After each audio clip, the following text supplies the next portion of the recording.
이번 방송을 들으시는 여러분, 혹시 이런 생각 해보신 적 있으신가요? 내가 이 사람과 평생을 함께하리라 믿고 결혼했는데 이제 와서 도무지 같이 못 살겠다는 생각이 드는 순간이요. 사랑이라 믿었고 운명이라 여겼고 죽어도 같이 가리라 맹세했던 사이였는데 이제는 그 얼굴만 봐도 숨이 막히고 말 한마디만 들어도 가슴이 턱 막혀옵니다. 여러분, 그럴 때 우리는 도대체 어떻게 해야 할까요? 참고 살아야 할까요? 아니면 용기 내서 정리해야 할까요?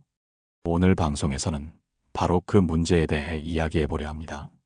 노년의 이혼을 고민하는 분들이 절대 놓쳐서는 안 될 중요한 이야기, 바로 이혼하기 전에 반드시 먼저 해봐야 할 3가지를 알려드리겠습니다. 서울 은평구에 사는 74 박정숙 어르신의 사연부터 시작해 보겠습니다. 정숙 어르신은 23살에 결혼하셨습니다.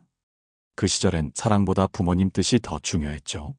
남편은 무뚝뚝하고 말이 없고 자식들에게도 따뜻한 말 한마디 안 건네는 분이었습니다. 하지만 정숙 어르신은 참고 또 참았습니다. 가정을 위해서, 아이들을 위해서 자존심도 접고 욕도 참고 눈물도 삼켰습니다. 그렇게 50년이 넘는 시간이 흘렀고 아이들은 모두 출가했습니다. 그리고 이제 2사람만 남은 집은 오히려 더 깊은 고요와 단절로 가득해졌다고 합니다. 그런 정숙 어르신이 어느 날 저를 찾아오셨습니다. 이제는 너무 힘들다고, 하루하루가 고통이라며 이혼하고 싶다고 말씀하셨습니다. 그 눈빛은 흔들림이 없었습니다. 이미 오랜 세월 속에 결심을 단단히 굳히신 듯 보였지요. 그런데 저는 그분께 이렇게 말씀드렸습니다. 어르신, 이혼을 고민하신다면 그 전에 꼭 3가지를 먼저 해보셔야 합니다. 첫째는 내 마음을, 내가 먼저 돌아보는 겁니다. 지금 내 안에 억울함과 분노와 외로움이 가득할지라도 그 감정들이 정확히 어디에서 비롯됐는지 그 뿌리를 들여다보셔야 합니다. 혹시 오래전부터 외면당한 느낌 때문은 아닐까요? 혹은 자식들마저 자신의 편이 되어주지 않는다고 느껴서 더 외로워졌던 건 아닐까요? 이 감정의 뿌리를 찾지 못하면 이혼을 해도 상처는 여전히 남아있을 수 있습니다. 둘째는 반드시 대화입니다. 그동안 하지 못했던 말, 참아왔던 감정, 속에 쌓아뒀던 진심들을 글로 쓰시든 마주 앉아 이야기하시든 꼭 한 번은 꺼내보셔야 합니다. 상대방이 반응하지 않더라도 괜찮습니다. 내 안에 가둬둔 말들을 꺼내는 그 자체가 굉장한 치유가 되니까요. 그리고 셋째는 나만의 공간을 만드는 일입니다. 이건 물리적인 공간일 수도 있고 심리적인 거리일 수도 있습니다. 각자의 시간을 갖고 각자의 취미를 갖고 한 집에 살아도 서로의 삶을 존중받을 수 있는 그 거리를 만드는 것입니다. 그것 없이 갑작스레 이혼을 하게 되면 오히려 더 큰 상실과 후회가 뒤따를 수 있습니다. 지금 방송을 듣고 계신 여러분 중에도 혹시 나도 지금 이혼을 생각하고 있다, 이 사람과는 정말 끝내고 싶다, 이런 마음으로 하루하루를 버티고 계신 분 계신가요? 그렇다면 조금만, 단 하루만이라도 시간을 두고 이 3가지를 해보세요. 그렇게 한 발 물러서서 자신의 마음을 들여다보고 상대와 대화하고 자신만의 삶의 공간을 만들어가는 그 과정 속에서 놀라운 변화가 찾아오기도 합니다. 이혼이 꼭 나쁜 건 아닙니다. 그러나 서두른 이혼이 또 다른 상처를 만들 수도 있다는 점 기억해 두셔야 합니다. 이번에는 실제로 이 3가지를 통해 이혼 위기를 이겨낸 어느 어르신의 사연을 나눠보겠습니다. 서울 마포구에 사는 71살 강영희 어르신의 이야기입니다. 이분은 남편과 50해 가까이 함께 살아오셨습니다. 젊을 때는 그래도 남편이 돈도 잘 벌고 밖에서는 인정도 받는 분이었죠. 그러다 정년 퇴직을 하고 집에만 있게 되자부터 남편은 점점 까칠해지고 예민해지고 아내인 영희 어르신에게 쏘아붙이는 날이 많아졌습니다. 말을 꺼내면 짜증부터 냈고 식사를 차려도 한마디 말 없이 밥만 먹고 들어가 잠을 잤습니다. 살아있다는 느낌보다 하루하루가 죽은 듯 지나는 시간이었습니다. 그 무렵 영희 어르신도 생각하셨답니다. 이혼해야 하나? 이렇게 말도 안 하고 따로 살아가는 것이나 다름없는 이 결혼 생활에 무슨 의미가 있을까? 그런데 영희 어르신은 이혼이라는 단어를 마음에 품고 며칠을 보내며 그때 제가 말씀드린 그 세 가지를 해보기로 결심하셨습니다. 먼저 자신의 마음을 들여다봤습니다. 어떤 날은 일기장에 썼고 어떤 날은 거울을 보며 스스로에게 말을 걸어봤다고 합니다. 그렇게 자신의 외로움과 상처를 글로, 말로 드러내다 보니 생각지도 못한 감정이 나왔다고 하셨습니다. 나는 사실 사랑받고 싶었구나. 나는 그냥 누군가 나를 바라봐 주기만을 바랐던 거였구나. 그 다음 날은 남편에게 편지를 썼습니다. 말로는 도저히 하지 못할 것 같아 하루 동안 조용히 글을 써서 남편이 잠든 침실 머리맡에 두셨습니다. 그 편지에는 이런 내용이 있었다고 합니다. 내가 무슨 대단한 걸 바라겠어요. 그저 아침에 눈 마주치고 밥 먹을 때 한마디 웃어주는 거, 그게 그렇게 어려운 일인가요? 나는 아직도 당신이랑 손잡고 시장 가고 싶고 같이 커피 한 잔 마시고 싶어요. 남편은 그 편지를 바로 읽지는 않았습니다. 그러나 다음 날 아침 식사 후 처음으로 조심스럽게 고맙다는 말을 했다고 합니다. 그 한마디에 영희 어르신은 참았던 눈물을 쏟아내셨다고 합니다. 그리고 마지막으로 자신만의 시간을 갖기 시작하셨습니다. 근처 문화센터에서 수채화 수업을 듣고 혼자 전철을 타고 근교 산책도 다니며 조금씩 자신의 인생을 되찾기 시작하셨습니다. 그렇게 몇 달이 지나니 남편도 서서히 변하기 시작했답니다. 말이 많아지진 않았지만 식사할 때는 마주 앉으려 하고 주말이면 함께 걸으러 나가자고 먼저 말하기도 했습니다. 어르신은 이렇게 말씀하셨습니다. 이혼이라는 단어가 내 머릿속을 지배할 때 나는 모든 게 끝났다고 생각했어요. 그런데 오히려 그 끝을 앞두고 나 자신을 다시 보게 됐고 그 사람을 다시 보게 됐고 우리의 결혼을 처음으로 이해하게 된 거죠. 여러분, 지금 누군가의 차가운 시선과 말 없는 집안에서 마음이 얼어붙은 분들 계신가요? 정말 끝내야만 할지, 혹시 다시 이어갈 수 있는 길은 없을지, 단 한 번만 오늘처럼 그 마음을 다해 들여다보시기를 바랍니다. 우리는 누구나 사랑받고 싶고 이해받고 싶은 존재입니다. 그걸 먼저 이해한 사람이 결국 관계를 이끄는 사람이 되더군요. 이번에는 혼자만의 시간 속에서 다시 자신의 인생을 그려낸 어르신의 이야기를 이어서 전해드리겠습니다. 서울 송파구에 사는 74살 이명숙 어르신의 이야기입니다. 이분은 남편과의 관계가 서서히 멀어지고 있다는 걸 이미 60대 초반부터 느끼셨다고 합니다. 처음에는 단지 남편이 나이 들어 무뚝뚝해졌다고만 생각하셨죠. 하지만 마음속 깊은 곳에선 이렇게 말하고 있었다고 해요. 이 사람은 더 이상 나를 필요로 하지 않는다. 나는 그냥 이 집의 식사 도우미, 관리인일 뿐이다. 어느 날 명숙 어르신은 큰딸의 권유로 심리 상담을 받아보게 되었고 그 자리에서 이렇게 말하셨다고 합니다. 그 사람이 옆에 있는데도 외로워요. 그 말 한마디가 모든 걸 대변하고 있었던 거죠. 부부가 한 집에 살면서 함께 밥을 먹고 잠을 자고 행사에 같이 가도 마음이 떨어져 있다면 그건 이미 이혼한 것이나 다름없다는 말을 들어보셨을 겁니다. 명숙 어르신도 그랬습니다. 더는 남편에게 말을 건네고 싶지도 않고 무슨 이야기를 해도 돌아오는 반응이 없고 대화를 시도하면 짜증으로 돌아오니 점점 더 입을 다물게 되셨다고 해요. 그러던 중 동네 도서관에서 우연히 열린 노년기 부부관계 회복 세미나에 참석하게 되었고 그곳에서 이런 질문을 받으셨습니다. 당신은 마지막으로 남편에게 고맙다고 말한 게 언제인가요? 그 질문이 마음속을 콕 찔렀다고 합니다. 생각해보면 자신도 남편에게 기대하고 원망만 했지 감사한 걸 제대로 표현한 적은 없었던 거죠. 그날 이후 명숙 어르신은 남편이 쓰는 컵을 따뜻한 물에 씻어넣고 작은 쪽지에 오늘도 고생했어요. 한 줄을 써서 식탁에 올려놓기 시작하셨습니다. 처음 며칠은 아무 반응이 없었습니다. 그런데 어느 날은 남편이 직접 컵에 커피를 타 아내의 앞에 놔두고 이런 말을 하셨다고 해요. 나도 고맙네. 그게 전부였지만 그 말 한마디가 명숙 어르신에게는 그간의 침묵보다 천마디 말보다 더 깊이 다가왔답니다. 감정적 단절은 크게 폭발해서 무너지는 것이 아니라 작은 실망과 무관심이 쌓여서 점점 마음의 문이 닫혀가는 과정에서 시작됩니다.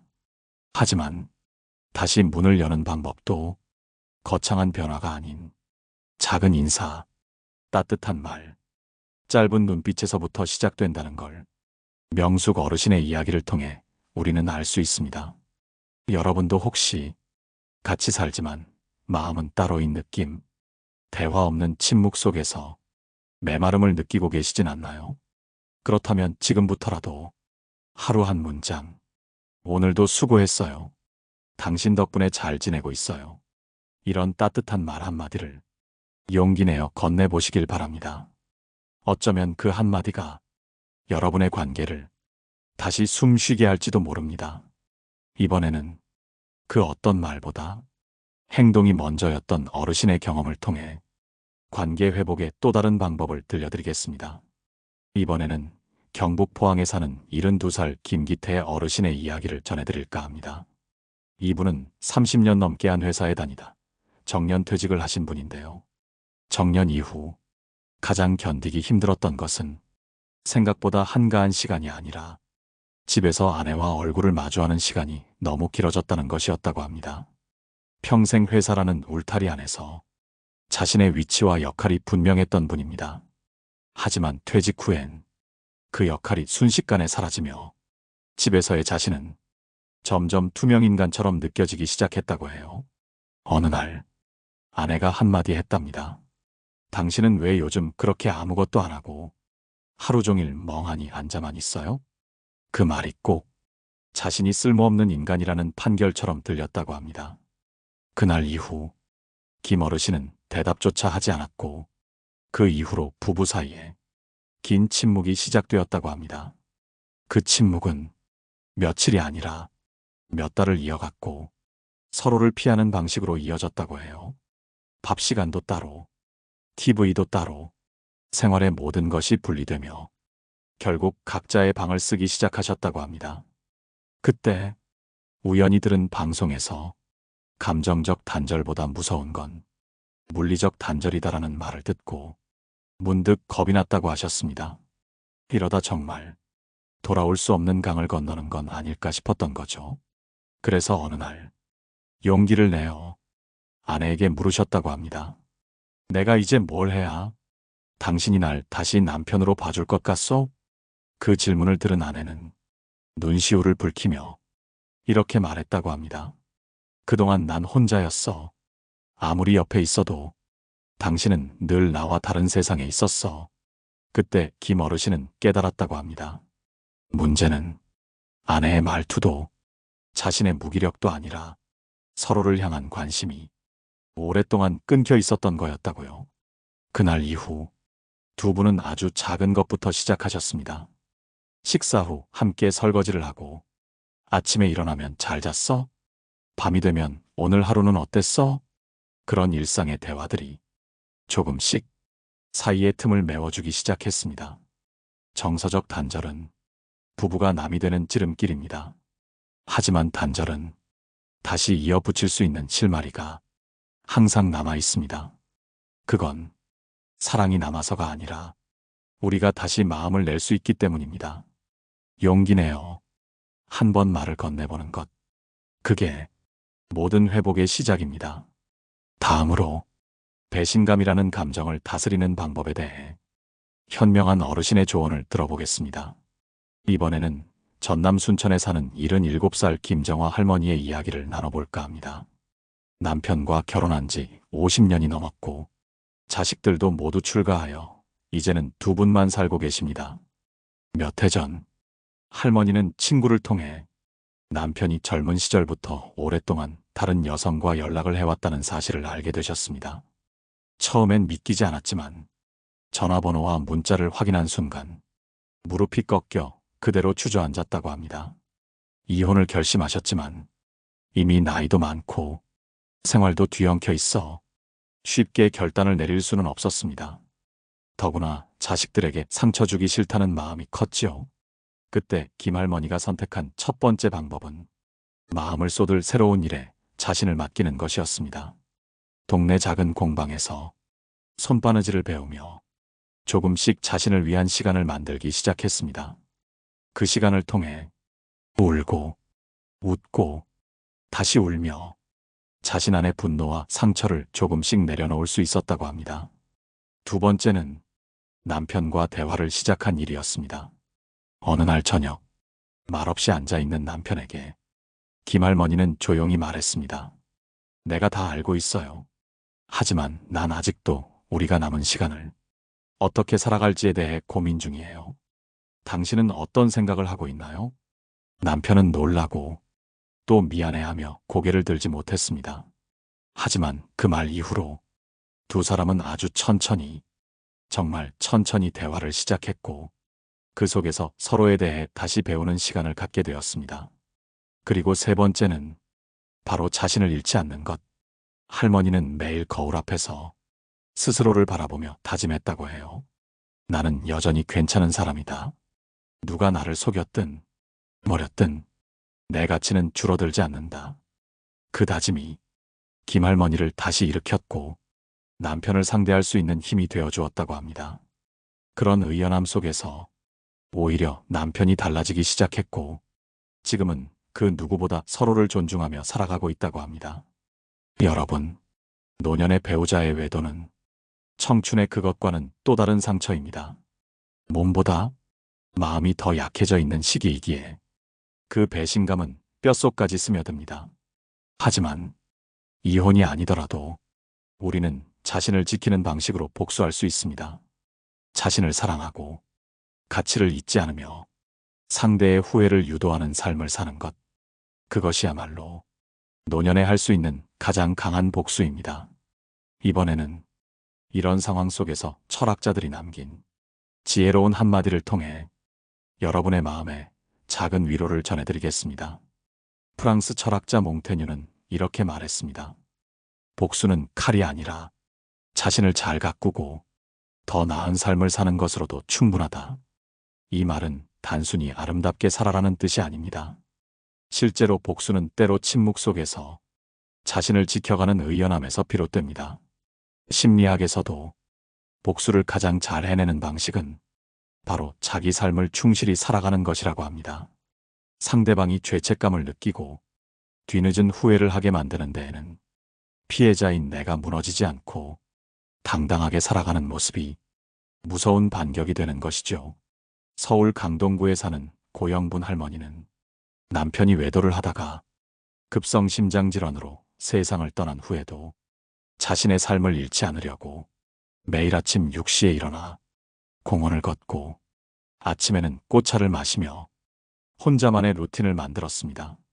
그 사람은 떠났지만 나는 내 하루를 살아야 했어요. 그 말이 아직도 귓가에 남습니다. 그분은 남편의 외도보다 그 일로 무너져버린 자신을 일으키는 것이 더 중요했다고 했습니다.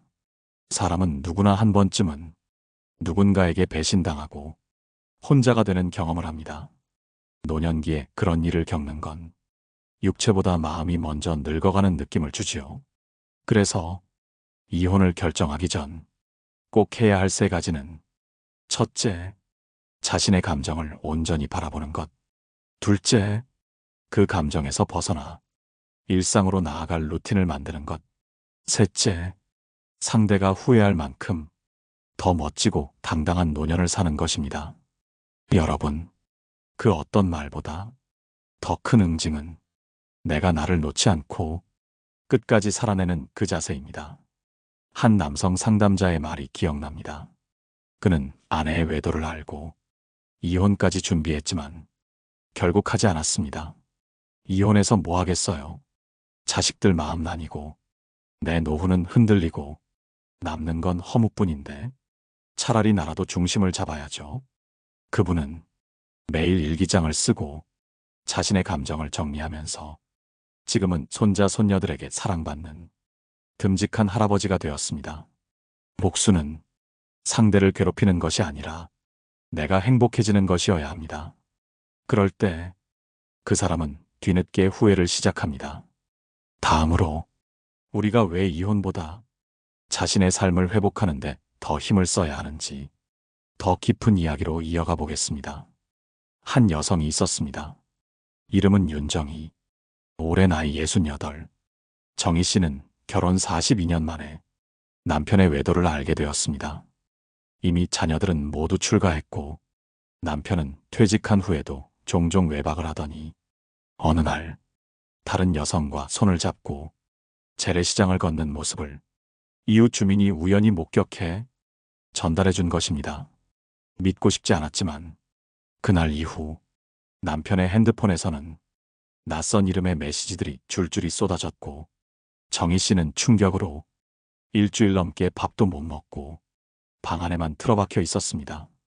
가장 괴로웠던 건 자신이 바보 같다는 생각이었습니다. 그동안 자신은 반찬 하나 더 하려고 시장 두세 번을 더 다니고 남편 건강 챙기려고 보약이며 영양제를 챙겨줬는데 그 결과가 이렇게 돌아온 것이었으니까요. 그런데 어느 날 정희 씨는 라디오에서 이런 문장을 들었다고 합니다. 불륜한 사람은 사랑을 배신한 것이 아니라 자기 인생을 망가뜨리는 것이다. 그의 죄는 당신의 가치가 아니다. 그 말이 그녀의 뺨을 때리듯 가슴에 꽂혔습니다. 그날부터 그녀는 이혼 서류를 찢고 새벽마다 동네 도서관으로 가 책을 읽고 글을 쓰기 시작했습니다. 노트 한 권을 다 쓰고 나니 자신이 살고 있는 이 아파트의 여성들을 모아 감정회복 독서 모임을 만들었습니다. 이혼 대신 자신을 다시 세우는 선택을 한 그녀는 지금 지역에서 강해 요청을 받으며 자신과 같은 상처를 겪은 이들에게 말을 건네고 있습니다. 사람은 자신이 누군가에게 상처를 입었다고 느낄 때 가장 쉽게 택하는 것이 보복과 복수입니다. 하지만 그 복수가 분노에 휩싸인 칼이 아니라 지혜의 등불이 되면 그 삶은 더욱 단단해집니다. 여러분, 이혼은 언제든지 할 수 있습니다. 하지만 자신을 돌보는 선택은 지금 이 순간부터 바로 시작되어야 합니다. 배신을 겪었다고 해서 여러분의 인생이 실패한 것이 아닙니다. 그 사람은 당신의 인격이나 삶 전체를 배신한 것이 아니라 자신의 책임과 도리를 저버린 것입니다. 그러니 그가 무너뜨린 삶을 여러분의 손으로 다시 세우는 것, 그게 가장 현명하고 멋진 복수입니다. 지금 이 순간 마음이 힘드신 분이 계시다면 이 말을 기억해 주세요. 바람은 스쳐갈 수 있지만 나는 흔들리지 않는다. 오늘 방송이 도움이 되셨다면 댓글로 여러분의 이야기를 남겨주세요. 누군가에게 여러분의 경험이 위로가 될 수도 있습니다. 좋아요와 구독은 여러분의 다음 이야기를 위한 작은 응원이 됩니다. 저는 다음에도 여러분 곁에서 따뜻한 이야기로 다시 찾아뵙겠습니다. 인생의 라디오였습니다.